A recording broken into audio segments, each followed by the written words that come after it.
अखबरना मालिक अन मुहम्मद इब्न उमर इब्न हलहलत अल-दूली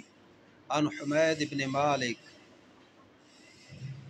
इब्न अल-खैसम अन अबी हुरैरा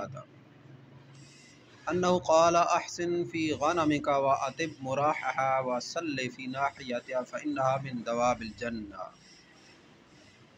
हुमैद बिन मालिक खैशम का बयान है, हज़रत अबू हुरैरा रज़ी अल्लाह ताला अन्हु ने फरमाया, अपनी बकरियों के साथ अच्छा बर्ताव करो और उनके बाड़े की अच्छी तरह साफ़ सुथरा रखो, उसके किसी कोने में नमाज पढ़ लो, क्योंकि ये जन्नती जानवरों में से है। इमाम मोहम्मद रहमतुल्लाह अलैहि फरमाते हैं, हमारा इसी पर अमल है कि बकरियों के बाड़े में नमाज अदा करने में कुछ भी हर्ज नहीं है, चाहे उस मकाम पर पेशाब और मैंगनियाँ भी क्यों ना हों।